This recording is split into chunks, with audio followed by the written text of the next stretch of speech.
नमस्कार, मैं हूँ अरुणेश कुमार और हमारी पीएचडी का जो टॉपिक है TV journalism in the age of smartphones and analysis with reference to mojo.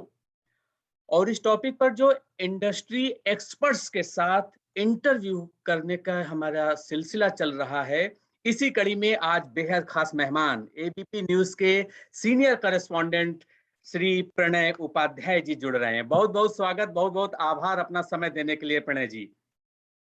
जी, अरुण जी, नमस्कार।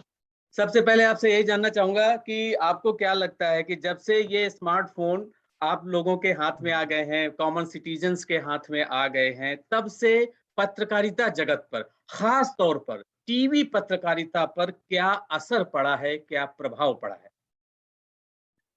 देखिए, इसका असर बहुत व्यापक है। व्यापक से अर्थ है क्योंकि न्यूज़ का साइकिल 24/7 न्यूज़ चैनल्स में न्यूज़ का साइकिल और रैपिड हो गया, बहुत तेज़ हो गया। क्योंकि जैसे-जैसे ये स्मार्टफ़ोन ने कम्युनिकेशन को आसान किया, यानी इन्फॉर्मेशन का, डेटा का फ्लो आसान किया। ऑडियो विजुअल की रिक्वायरमेंट होती है, खास तौर पर टेलीविज़न चैनल में, तो ऑडियो विजुअल ट्रांसफ़र आसान हुआ। और स्मार्टफ़ोन जितना स्मार्ट होता चला गया, जर्नलिस्ट के चैलेंजेस भी उतने ज़्यादा बढ़ते चले गए क्योंकि 24/7 न्यूज़ चैनल्स में कहा जाता है you have to feed the monster, क्योंकि राइट। इसकी जो एपेटाइट है, वो एपेटाइट बहुत ज़्यादा है। और आप ये देखिए कि जो रिपोर्टर का समय था, वो भी चूँकि स्मार्टफ़ोन या कम्युनिकेशन के आसान होने के साथ-साथ उसका न्यूज़ साइकिल भी, जो उसका न्यूज़ गैदरिंग साइकिल है, वो भी 24/7 हो गया है। चूँकि अब आपकी connectivity you are just WhatsApp away, तो उतनी नजदीकी आपकी हो गई है। और आपके सोर्स से आपकी नजदीकी, आपके संस्थान से आपकी नजदीकी, आपका जो कम्युनिकेशन सिस्टम है वो उतना रैपिड हो गया है, तो इसने बहुत चीजों को बदला है। हाँ, जहां तक सवाल है कितना उससे क्वालिटेटिव अंतर आया है जर्नलिज्म में, कितना क्वांटिटेटिव अंतर आया है, वो एक अलग विषय है। क्योंकि क्वांटिटेटिवली डेफिनेटली इसने न्यूज साइकिल को बहुत ज्यादा बढ़ाया है। उसके अपने अलग एस्पेक्ट्स हैं, क्योंकि इसमें फेक न्यूज की संभावनाएं और आशंकाएं भी होती हैं। अब जो है वो रियलिटी, डीप फेक रियलिटी, इस तरीके की जो चीजें हैं, मतलब आप कैसे डाइसेफर करेंगे, ये जर्नलिस्ट का चैलेंज और ज्यादा बढ़ गया है, खासतौर पर। जी, आपका माइक म्यूट हो गया है। आपका माइक म्यूट हो गया है प्रणय जी।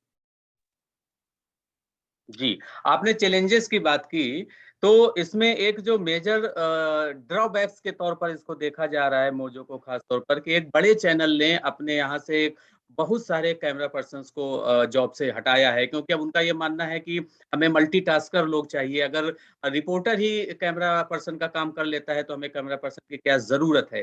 तो इस मेजर ड्रॉबैक को आप कैसे देखते हैं और इसके अलावा मोजो की क्या-क्या आपको खूबियाँ और खामियाँ नज़र आती हैं?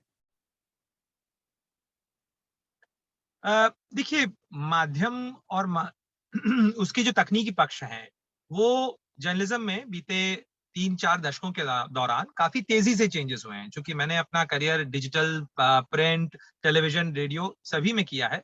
और सभी में टीवी में एक दौर वो था जब कैमरामैन के साथ साथ कैमरा असिस्टेंट भी जाया करते थे, रिपोर्टर जाया करते थे। इसके अलावा जो प्रोडक्शन असिस्टेंट थे वो भी साथ चलते थे, टीवी का बड़ा क्रू हुआ करता था। अब सब कुछ सीमित हो गया है, क्योंकि जो संप्रेषण का माध्यम था, कैमरे भी छोटे हो गए, टीवीओ पैक्स आ गए, डीएसएनजीज कम हो गई हैं, ओबी वैन्स की संख्या कम हुई, तो जो टेक्निकल एस्पेक्ट है, उसने डेफिनेटली जो मैन पावर एम्प्लॉयमेंट है या मैन पावर इंटेंसिव ये काम हुआ करता था, उसमें man power load definitely come. फिर से आपका माइक म्यूट हो गया है। फाइल केस कर सकता है, कितने एस्पेक्ट्स उसके हो सकते हैं, वो एक थोड़ा सा डिफरेंट एस्पेक्ट इसलिए भी है क्योंकि कैमरे की रिक्वायरमेंट अलग हो गई है। तो जो न्यूज़ गैदरिंग के अंदर कुछ जो बेसिक चीज़ें हैं, वो आप अपने मोबाइल पे कर सकते हैं, उन्हें अपने मोबाइल पर एडिट कर सकते हैं। और ऐसे में जबकि आप अकेले हों, कई बार हम लोगों ने कई फॉरेन असाइनमेंट्स भी ऐसे किए हैं, जिसके अंदर आप केवल एक मोबाइल के साथ जा रहे हैं और आपके ऊपर अपनी स्टोरी बनाने का, न्यूज़ गैदरिंग का जो सारा काम है, वो एक रिपोर्टर पे ही है। उसके कई पक्ष हैं, क्योंकि एक रिपोर्टर के तौर पर आप स्टोरी अपनी कंसेप्चुअलाइज करते हैं, विजुअलाइज करते हैं, उसके लिए वीडियो अपने हिसाब से लेते हैं, उस स्टोरी को अपने हिसाब से एडिट करते हैं और एक ready to to produce type का जो मटेरियल है उसको उस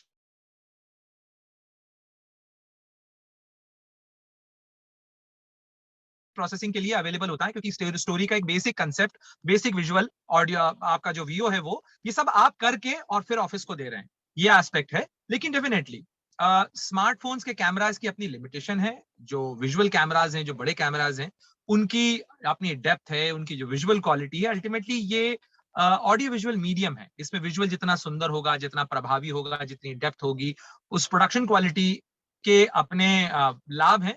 तो अब एक कहा जाए कि एक इक्विलिब्रियम जरूर बनता हुआ नजर आता है, जिसके अंदर जो इंपॉर्टेंट शूट्स हैं, जो बड़े शूट्स हैं, या जो डिफरेंट प्रोडक्शन है, वो उसके लिए तो आपको मिल जाएंगे कि हम बड़े कैमरास डिप्लॉय कर रहे हैं, या जो मल्टी कैम शूट्स हैं उनके लिए बड़े कैमरा डिप्लॉय होते हैं। लेकिन जो डे टू डे फंक्शनिंग है, बाइट हैं, या इंटरव्यूज हैं, कई बार कोविड ने उन लिमिटेशंस को और ज्यादा प्रोसेस किया, क्योंकि हम लोगों ने कई इंटरव्यूज अपने मोबाइल फोन पे या स्मार्ट डिवाइसेस जो हैं उनके ऊपर किए हैं। तो इसने न्यूज के एस्पेक्ट को चेंज किया है। देखिए, लेकिन टेक्नोलॉजी बेसिकली स्टोरी टेलिंग नहीं है, वो स्टोरी टेलिंग का माध्यम है। तो ये स्टोरी टेलिंग को आसान बना सकता है, उसकी सहूलियतें बढ़ा सकता है, लेकिन असली चीज फिर भी आती है एक जर्नलिस्ट का skill to tell the story. बिल्कुल, यानी कहीं न कहीं एक माध्यम है स्टोरी को आप तक पहुँचाने का, वो चाहे आप ट्रेडिशनल कैमरा के थ्रू कीजिए या स्मार्टफ़ोन के कैमरा से कीजिए। वो एक तरीका है, एक टेक्नोलॉजी है। लेकिन बात करते हैं जो स्टोरी की हम थीम है, हम उससे जो उसकी जो मूल आत्मा है आपकी खबर की, उसके साथ खिलवाड़ नहीं होना चाहिए। ये एक महत्वपूर्ण बिंदु आपने बताया। न्यूज़ 18 में भी रहे हैं, IBN 7 में भी रहे हैं, जैसा कि आपने बताया, प्रिंट में भी और आकाशवाणी से भी जुड़े रहे हैं। तो मैं सिर्फ स्पेसिफिक सवाल आपसे करना चाहता हूँ कि जब आप न्यूज़ गैदरिंग स्मार्टफ़ोन के थ्रू कर रहे होते हैं, यानी जब आप मोजो कर रहे होते हैं, तो कौन-कौन सी बातों का विशेष तौर पर ख़्याल रखना चाहिए? देखिए, मोजो के अंदर सबसे पहले तो ये है कि इससे जो आपका इंटरफेस है, वो और मोजो हम लोगों के जीवन में कब से और कैसे आना शुरू हुआ, मैं आपको अगर उसकी धारा यात्रा बताऊं। बिल्कुल, बिल्कुल। मैंने अ, इस सदी की करवट के साथ जर्नलिज्म शुरू किया था, तो अब तो करीब 21 साल हो गए। तो 2000 में जब हम लोगों ने जर्नलिज्म शुरू किया, तो हम वो जर्नलिस्ट थे जो लोग कंपैरेटिवली ज्यादा टेक्नो सेवी थे।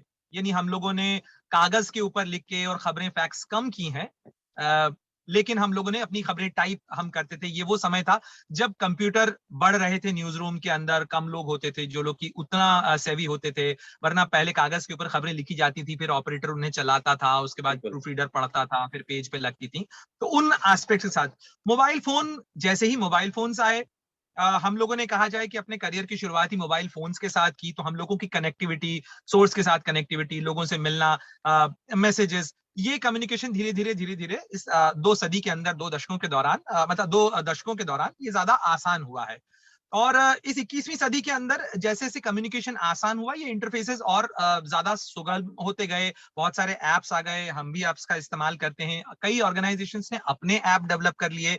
मैंने जब अपनी शिवलिंग स्कॉलरशिप में बीबीसी में अपनी ट्रेनिंग की, तो वहां पर बाकायदा यूजर जनरेटेड कंटेंट के इंटरफेसेस के लिए उन्होंने प्लेटफॉर्म्स डेवलप किए हैं।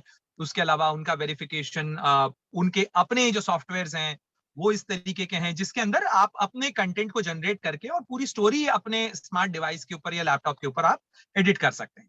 जो चैलेंजेस की बात की अरुण जी आपने, कि ये जो तकनीकी सहूलियत है ये न्यूज गैदरिंग को चैलेंजिंग कितना बनाती है।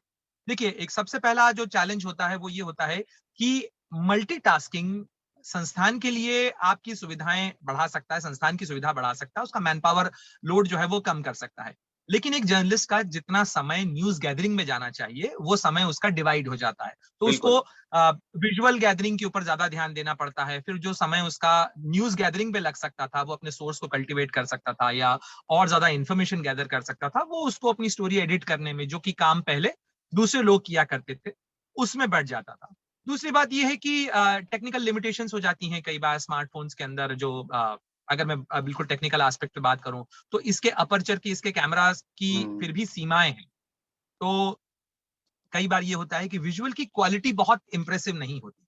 तो हम लोग जनरली कोशिश ये करते हैं कि जहां हार्ड ब्रेकिंग न्यूज हो, जहां ऐसा इवेंट हो जिस इवेंट के अंदर विजुअल की क्वालिटी बहुत मैटर नहीं करती है, हुँ। वहां पर कैमरा या कोई भी डिवाइस अगर आपके पास है जो स्मार्टफोन डिवाइस है, वो और उससे लिया गया विजुअल भी काम करता है। जब hard news fold of event हो रहा है, अगर आप किसी स्पॉट के ऊपर हैं जहां पर बॉम्ब ब्लास्ट हुआ है और आप सबसे पहले पहुंचे हैं, तो वहां आप कैमरा के आने का इंतजार नहीं करेंगे। बिल्कुल। और हमारे मतलब सभी संस्थानों ने जो लाइव व्यू एप्स हैं या अपने एप्लीकेशन हैं, उनसे आप you can immediately go live.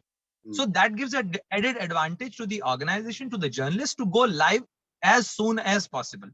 Right You right. merely need a, लेकिन उसमें जो क्वालिटी है वो जरूर कॉम्प्रोमाइज करती है, क्वालिटी कॉम्प्रोमाइज करती है, लेकिन धीरे धीरे मुझे लग रहा है कि ये गैप भी अब रिड्यूस हो रहा है। और जैसे जैसे जर्नलिस्ट के ये जो स्टोरी टेलिंग स्किल्स हैं ऑन स्मार्टफोन डिवाइसेस, ये भी over the course of time improve हो रहे हैं। और इसके साथ बहुत अच्छे वीडियोस जो हैं वो भी प्रोड्यूस हो रहे हैं, बहुत अच्छी स्टोरीज भी प्रोड्यूस हो रही हैं। और मुझे लगता है कि इवेंचुअली ये इम्प्रूवमेंट की तरफ ही जा रहा है। बिल्कुल। जी। तो यानी कहीं न कहीं न्यूज़ गैदरिंग के प्रोसेस के बारे में आपने बताया। अब हम बात करते हैं न्यूज़ प्रोडक्शन की, क्योंकि जैसा कि आपने बताया कि ऐसे बहुत सारे ऐप आ गए हैं जिसके थ्रू आप स्टोरीज़ को, विजुअल्स को एडिट कर सकते हो। अगर लंबा इंटरव्यू है तो आप छोटी-सी बाइट जो भी आपकी रिक्वायरमेंट है स्टोरी की, उसको एडिट करके आप ही भेजते हो। पहले क्या था, वीडियो एडिटर होता था न्यूज़ रूम में। तो मेरा सवाल स आपसे सीधा ये है कि न्यूज़ गैदरिंग हो, न्यूज़ प्रोडक्शन हो, यहाँ तक कि न्यूज़ प्रेज़ेंटेशन यानी एंकरिंग भी स्मार्टफ़ोन के थ्रू की जाने लगी है। इसको आप कैसे देखते हैं? निश्चित रूप से ये काफी सहूलियत देने वाली चीज है, क्योंकि कई बार ऐसा होता था कि जो इंपॉर्टेंट इंटरव्यूज आपने लाइन अप किए हैं, उन इंपॉर्टेंट इंटरव्यू, जैसे मैं फॉरेन अफेयर्स देखता हूं, तो कई बार टाइम जोन्स की लिमिटेशंस होती थी। कई बार ये चीजें होती थी कि मैं फॉरेन से अगर किसी एक्सपर्ट को लाइव लेना चाहता हूं, और पहले ये होता था कि हम लोग उस जगह पर किसी कैमरामैन को हायर करते थे, वो कैमरामैन उस जगह भेजा जाता था, कनेक्टिविटी लिंक स्थापित की जाती थी, और उसके बाद आपका जो टेक्निकल प्रोसेस पूरा होता था, जिसके अंदर फ्रीक्वेंसी, बाकी चीजें, सारी एस्पेक्ट मैच होने के बाद ही आप इंटरव्यू कर सकते थे। राइट। आज आप और मैं एक ही शहर में होने के बावजूद हम जूम के थ्रू बात कर रहे हैं, ये बिल्कुल, भी इंटरव्यू है। इसी बिल्कुल। तरीके से दुनिया के किसी भी कोने में एक जर्नलिस्ट की अपने सोर्सेज को एक्सपैंड करने की सहूलियत बढ़ी है, उसकी लाइव करने की सहूलियतें बढ़ी हैं। अ, जिन चीजों के ऊपर अभी भी चैलेंजेस हैं, वो चैलेंजेस थोड़ा-सा इन प्लेटफ़ॉर्म्स की जो लिमिटेशंस हैं, वो हैं एक जर्नलिस्ट के लिए। इसके अलावा जो लिमिटेशंस हैं, वो लिमिटेशंस हैं जो प्रोडक्शन है, या हम कितना उसमें से विजुअल की क्वालिटी कितनी आती है, किस तरीके से उसको ब्रॉडकास्ट क्वालिटी हम यूज़ कर सकते हैं। लेकिन अब मोर और लेस हर न्यूज़ रूम के अंदर आपको जो स्काइप इनेबल्ड लाइव लिंक्स हैं या ज़ूम इनेबल्ड लाइव लिंक्स हैं, वो अवेलेबल मिल जाएंगे न्यूज रूम्स में। और जो गेस्ट्स हैं उनको विदेशों से भी लाइव लिया जाता है। तो ये एक जर्नलिस्ट की या एंकर की, और जैसा मैंने कहा कि कोविड के टाइम में लिमिटेशंस थी, इस कारण से जैसे सीमाएं बढ़ती हैं, तो पत्रकार और पत्रकारिता अपनी कहानी को, अपनी बात को कहने का रास्ता भी निकाल लेता है। उसी बिल्कुल। तरीके से ये जो डिजिटल प्लेटफॉर्म्स हैं, ये जो डिजिटल इंटरफेसेस हैं, इन्होंने पत्रकारों को या मीडिया को नए एवेन्यूज दिए to go live, to do stories, to to metamorphise the stories, कि किस तरीके से अपनी कहानी को अलग अलग फॉर्मेट्स में कहा जा सकता है। तो जैसे आज कई बार हम इंटरव्यूज करते हैं, ये इंटरव्यूज ब्रॉडकास्ट पे, यानी जो जो मेन टेलीविजन चैनल है उसकी स्क्रीन पर हो सकता है समय की पाबंदी के कारण कम चलता है, लेकिन वही इंटरव्यू हम डिजिटल पे भी अपलोड करते हैं, तो डिजिटल पे भी काम आता है। फिर हम उसी के इंटरफेसेस को या क्लिप्स को जो है ट्विटर के ऊपर या इंस्टा के ऊपर या फेसबुक के ऊपर, तो संस्थान के पास उसी एक विजुअल को मल्टीपल फॉर्मेट्स में या मल्टीपल प्लेटफॉर्म्स में यूज करने की सहूलियत बढ़ी है। हमारे पास भी अपनी बात को अलग अलग, ये म्यूट हो गया। तमाम चीजें जो जी। हैं। यानी कहीं न कहीं कन्वर्जेंस बढ़ा है। कन्वर्जेंस जर्नलिज़्म की फ़ील्ड में स्मार्टफ़ोन ने काफ़ी इसमें हेल्प की है, सहूलियत दी है। अब इसी से जुड़ा मेरा सवाल ये है कि जो जब से स्मार्टफ़ोन आ गए हैं, तो ये मोबाइल ड्रिवन जर्नलिज़्म है, इसने डिजिटल मीडिया को बहुत प्रमोट किया है। आजकल बहुत से ऐसे अपने यूट्यूब चैनल्स हैं, जो भले किसी मीडिया ऑर्गनाइज़ेशंस के नहीं हैं, वो एक थर्ड पार्टी के द्वारा चलाए जा रहे हैं।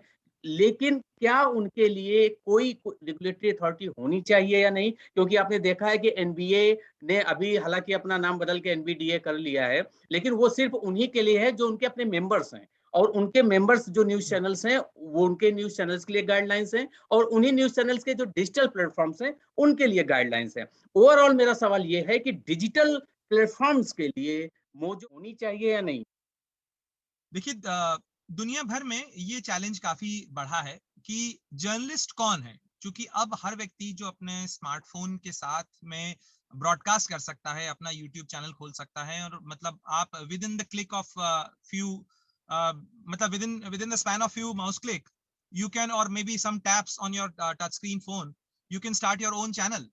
तो इसमें जर्नलिस्ट और नॉन जर्नलिस्ट के बीच का जो डिस्टिंक्शन है वो कम हुआ है, और इसका जो सबसे बड़ा चैलेंज आया है वो क्रेडिबिलिटी ऑफ इंफॉर्मेशन के कारण। फेक न्यूज या डिस इंफॉर्मेशन एक बहुत बड़ा चैलेंज है। दूसरी बात ये है कि आप हो सकता है कि आप अपनी बात कहने में, या कोई भी व्यक्ति जो अपना यूट्यूब चैनल चलाता है वो पैशनेट हो सकता है, लेकिन वो व्यक्ति फिल्टर्स कितने इस्तेमाल कर रहा है न्यूज के वेरिफिकेशन के लिए, वो उसका कंटेंट कहीं मोटिवेटेड तो नहीं है, वो जो भी जानकारी लोगों तक पहुंचा रहा है उसके अंदर सत्यता कितनी है, प्रामाणिकता कितनी है, इसकी चुनौतियां हैं। और इसी के लिए ये एक जरूरत आती है कि अगर आप अपने आप को न्यूज चैनल के तौर पर कैटेगराइज करते हैं या अपने आप को जर्नलिस्ट कहते हैं, तो there are certain standards which you need to adhere. और राइट, उसी तरीके ये वैसा ही है जैसे कि आप इंफॉर्मेशन प्रोफेशनल है, तो इंफॉर्मेशन प्रोफेशनल का एक सर्टिफिकेशन होना चाहिए, जैसे कि मेडिकल प्रोफेशनल का सर्टिफिकेशन होता है, जैसे लीगल प्रोफेशनल का सर्टिफिकेशन होता है, और उस सर्टिफिकेशन के साथ साथ उनकी अपनी प्रोफेशनल रेगुलेटरी बॉडीज हैं। और इसीलिए हर व्यक्ति, आप हो सकता है बहुत अच्छे तर्क रख सकते हो, अपने आप को बेहतर डिफेंड कर सकते हो, लेकिन आप कोर्ट में किसी का केस जाके नहीं लड़ सकते हैं। आपको अपना केस लड़ने के लिए भी आपको कोर्ट से कहना पड़ेगा कि मैं कैसे अपना खुद डिफेंड करना चाहता हूं। तो उसी बिल्कुल, तरीके से अ, ये जो लिमिटेशन, ये जो चीजें हैं, ये जो चैलेंजेस हैं, इनके साथ साथ ये रेगुलेशन भी धीरे धीरे आएगा, क्योंकि इससे पहले तक ये रेगुलेशन नहीं था, क्योंकि इस तरीके की फ्लूइडिटी नहीं थी, माध्यमों की फ्लूइडिटी नहीं थी, इतना आसान नहीं था। आरएनआई की जो प्रोसेस है किसी अखबार को शुरू करने की, या इंफॉर्मेशन ब्रॉडकास्टिंग मिनिस्ट्री की जो प्रोसेस थी न्यूज चैनल शुरू करने की, लेकिन अल्टरनेटिव मीडिया ने, डिजिटल मीडिया ने इन तमाम चीजों को बाईपास कर दिया है। अब यूट्यूब पे आप अपना न्यूज चैनल तत्काल खोल सकते हैं, और इसने रेगुलेटरी बॉडीज के लिए, या रेगुलेटरी रेजिम्स के लिए, या रेगुलेटरी फ्रेमवर्क के लिए जरूरत भी बढ़ाई है, चुनौतियां भी बढ़ाई हैं। और मुझे लगता है ये एक इवॉल्विंग प्रोसेस है जो कि धीरे धीरे इवॉल्व होगी, लेकिन ये इवॉल्व होना इसलिए जरूरी है क्योंकि इंफॉर्मेशन और डिस इंफॉर्मेशन के बीच में डिस्टिंक्शन जरूरी है। और जो इंफॉर्मेशन कोई भी व्यक्ति लोगों तक पहुंचा रहा है, उसकी जवाबदेही, उसकी जिम्मेदारी, उसका ओनस होना चाहिए। वो इसलिए भी जरूरी है क्योंकि हर व्यक्ति जिसके पास, क्योंकि बहुत सारे व्हाट्सएप फॉरवर्ड मैसेजेस आते हैं, उसमें से कौन सी जानकारी सही है, नहीं है, उसकी प्रामाणिकता क्या है, और जिसने वो जनरेट की है इंफॉर्मेशन, वो उसका कितना ओनस लेता है। और as a journalist Arun ji, आप भी जानते हैं, जैसे एक एक जर्नलिस्ट में और एक पैशनेट स्टोरी टेलर के बीच में अंतर होता है। हम राइट, तथ्यों के आधार पर अपनी बात कहते हैं, और वो तथ्य वेरीफाई करते हैं, और मल्टीपल सोर्सेज से वेरीफाई करते हैं उस चीज को, और उसके बाद हम उस बात को कहते हैं। जबकि एक पैशनेट स्टोरी टेलर के लिए बात महत्वपूर्ण हो सकती है, वो बहुत सा हो सकता है अपनी बात को बहुत अच्छे तरीके से कहना जानता हो, लेकिन वो उसको जर्नलिस्ट नहीं बनाता है। और बिल्कुल। तो क्या यही इसी में फिर एक सवाल उठता है सिटीजन जर्नलिज्म का? क्योंकि ये कहा गया जी है कि जब से हमारी कंट्री में स्मार्टफ़ोन का एक तरीके से बहुत ज़्यादा क्रांति हुई है, तो इसके बाद लगभग-लगभग हर हाथ में स्मार्टफ़ोन है और सब कोई सोशल मीडिया में अपनी अकाउंट रखता है। तो इसने सिटीज़न जर्नलिज़्म को बहुत प्रमोट किया है, स्ट्रॉन्ग किया है, ऐसा भी कुछ लोगों का मानना है। तो वहीं दूसरी तरफ ऐसे भी लोग हैं जो ये तर्क देते हैं कि दरअसल उनको सिटीज़न जर्नलिस्ट कहना ही अपने आप में गलत है, क्योंकि उन्होंने जर्नलिज़्म की ना पढ़ाई की है, ना उनको लॉज़ का पता, ना एथिक्स का पता और वो फुल टाइम प्रोफ़ेशनल जर्नलिस्ट नहीं है। इसलिए अगर उनसे कोई गलत स्टोरी भी चल जाती है तो कोई ज़िम्मेदारी नहीं है, कोई जवाबदेही नहीं है। ऐसे में उनको कंटेंट क्रिएटर्स की संज्ञा दी जा सकती है। आपका इस बारे में क्या कहना है? अ, देखिए, जर्नलिस्ट की परिभाषा क्या है? पहली बात तो जर्नलिस्ट की परिभाषा के अंदर अगर हम देखें तो वो तथ्यों की परख करके ग्राउंड रिपोर्ट्स के साथ में, और फिर वो अ, जो पब्लिक अथॉरिटीज हैं उनको अकाउंटेबल बनाते हुए, या उनसे सही जानकारी या उनसे जवाब लेते हुए, फिर वो एक बात के जो दोनों पक्ष हैं वो जनता के सामने रखता है। जो एक मोटा मोटी जो एक पत्रकार का काम, एक मीडिया संस्थान का काम होता है, वो एक माध्यम है, लेकिन उसके अंदर तथ्यों की प्रामाणिकता और उस व्यक्ति की जवाबदेही, और अगर खबर गलत होती है तो आप किसी भी संस्थान को इसकी जवाबदेही के लिए आप पिन पॉइंट कर सकते हैं कि ये खबर गलत हुई, तो संस्थान उसके लिए जिम्मेदारी या जवाबदेही ले सकता है। लेकिन सिटीजन जर्नलिस्ट के साथ आपको यहाँ जवाबदेही वाला जो पार्ट है वो बिल्कुल, मिसिंग मिलता है। मैं ये मानता हूं कि कोई नागरिक भी जो अपनी तथ्यों के साथ जानकारी डालता है किसी भी माध्यम पे, सोशल मीडिया पे हो सकता है, वो अखबार में हो सकता है, पत्र संपादक के नाम भी जो पहले लिखे जाते थे उसके अंदर कई जानकारियां अखबारों को भी लोगों से, नागरिकों से, पाठकों से मिलती थी। तो बिल्कुल। ये एक मैकेनिज्म हो सकता है इंफॉर्मेशन गैदरिंग का। लेकिन जो मास मीडियम है, जो मास कम्युनिकेशन के संचार के, जो जनसंचार के माध्यम है, उसके अंदर जो पारंपरिक माध्यम है जैसे टीवी है, रेडियो है, अखबार है, इनके अंदर खबर की प्रामाणिकता की जवाबदेही या जिम्मेदारी थोड़ी सी ज्यादा होती है। अ, इसको मैं ये नहीं कहूंगा कि सिटीजन जर्नलिस्ट जर्नलिस्ट नहीं होते हैं, क्योंकि जर्नलिस्ट कोई भी व्यक्ति हो सकता है जो उन तमाम पैरामीटर्स को पूरा कर रहा हो। लेकिन ये बात जरूर है कि अगर वो उन पैरामीटर्स को पूरा कर रहा है तो, और अगर वो पूरा नहीं कर रहा है तो क्या जो आपके पास रिकोर्स के माध्यम है वो उस व्यक्ति के खिलाफ नहीं है, संस्थान के खिलाफ आपके पास वो रिकोर्स के माध्यम है कि खबर गलत होने पर आप प्रेस काउंसिल में जा सकते हैं, एनबीडीए में जा सकते हैं, जो ब्रॉडकास्ट एसोसिएशन हैं, आपके पास जो लीगल रिकोर्सेस हैं वो एक संस्थान, एक ऑर्गेनाइज्ड स्ट्रक्चर के खिलाफ ज्यादा बेहतर है, डिवाइस्ड आउट है, बजाय कि किसी एक व्यक्ति के। इंफॉर्मेशन इम्पार्ट करने का, यानी जानकारी लोगों तक पहुंचाने का तरीका समान हो सकता है, लेकिन गलत जानकारी देने पर उस गलत जानकारी को रोकने का या उसके खिलाफ रिकोर्स का जो मैकेनिज्म है वो संस्थान या पत्रकारों के लिए या उनके प्रति जो है वो ज्यादा मजबूत है, या कहा जाए कि उनके ऊपर जवाबदेही या जिम्मेदारी ज्यादा है बजाय कि एक सिटीजन जर्नलिस्ट के। बिल्कुल। तो अब हम आगे बढ़ते हैं और आपसे ये जानना चाहेंगे कि आपको क्या लगता है कि जो आज की तारीख की अगर बात करें, तो एनडीटीवी है जिसने लगभग 90% जो उनका न्यूज़ गैदरिंग का प्रोसेस है या न्यूज़ प्रोडक्शन का, प्रेज़ेंटेशन का प्रोसेस है, वो मोजो पर बेस्ड है। बाकी के चैनलों ने भी धीरे-धीरे शुरुआत कर दी है, आपके चैनल्स में भी शुरुआत हो गई है। लेकिन मैं ये जानना चाहता हूँ आपसे कि आने वाले 5 सालों में या 10 सालों में आप क्या देखते हैं कि मोजो पर ही बेस्ड सारे टीवी चैनल्स हो जाएँगे या फिर ट्रेडिशनल न्यूज़ गैदरिंग का प्रोसेस भी रहेगा और मोजो भी रहेगा? फ्यूचर क्या देखते हैं आप मोजो का? देखिए, पहली बात तो ये है कि न्यूज गैदरिंग जो है, न्यूज गैदरिंग में आप मोबाइल फोन का इस्तेमाल करें या आप बड़े कैमरा का इस्तेमाल करें, ये टेक्निकल साधन है, विजुअल को कैप्चर करने का माध्यम है। मैं कौन सा माध्यम यूज करता हूं, ये चॉइस मेरे पास अवेलेबल है, जिसमें एसेंशियलिटी नहीं है। आपने एनडीटीवी का नाम लिया, एनडीटीवी में भी कैमरामैन खत्म नहीं कर दिए गए, उन्होंने उनका यूसेज चेंज कर दिया। हुँ, मैक्सिमम ऐसी बहुत सारी स्टोरीज होती हैं जो कि रिपोर्टर के स्तर पर ही वो अपना आराम से इंटरव्यू कर सकता है, और अगर वो उनके साथ करता है तो उसकी प्रोसेस ज्यादा आसान हो जाती है, आपको क्रू नहीं भेजना है, कॉस्टिंग आपकी रिड्यूस हो जाती है, उसके अलग एस्पेक्ट्स हैं। लेकिन अधिकतर संस्थानों ने उस चीज को नहीं किया, तो उसके भी अपने कारण हैं। उसके कारण इसलिए भी रहे क्योंकि ब्रॉडकास्ट क्वालिटी पे इम्पैक्ट पड़ता है।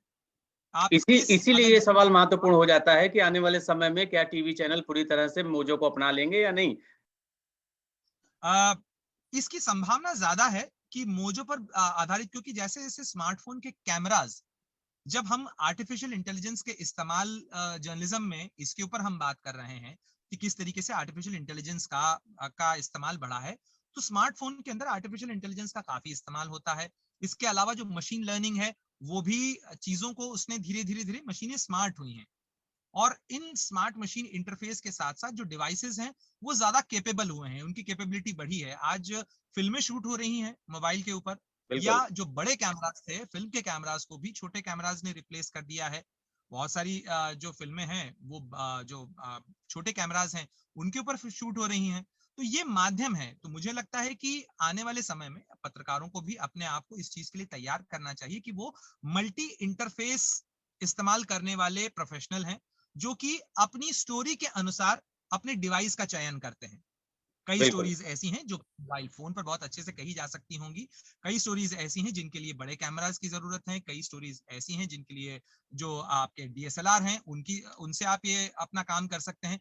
तो मल्टी इंटरफेस से आप अपनी स्टोरी टेलिंग की या जो अपनी बात कहने की प्रभावशालिता है उसका दायरा बढ़ा सकते हैं, और अब आप चूज करेंगे कि कई बार हम शूट के आधार पर चयन करते हैं कि इसके अंदर गोप्रो जाएगा क्या, या हुँ, इसके अंदर स्मार्टफोन भी जाएगा क्या, इसके अंदर कैमरा के साथ साथ और कौन कौन से डिवाइसेस हैं जिन्हें हम अपने साथ ले जा सकते हैं। तो अब शूट ज्यादा होलिस्टिक होते हैं, क्योंकि हमारा चैलेंज है कि हमें उस स्टोरी को अलग अलग प्लेटफॉर्म्स पे कहना है। तो बिल्कुल। एडवेंचर स्टोरीज जो होती हैं, ट्रैवलॉग स्टोरीज होती हैं, उसके अंदर हम कोशिश करते हैं कि हम कुछ जो शूट का हिस्सा है वो गोप्रो पर भी रखें, So thank you so much for giving us your valuable time and of course your valuable inputs. And I hope your valuable inputs definitely help in my thesis. And I will acknowledge you in my research work. Thank you so much, Pranay Upadhyay ji, Thank you for very much. your time. Thank you.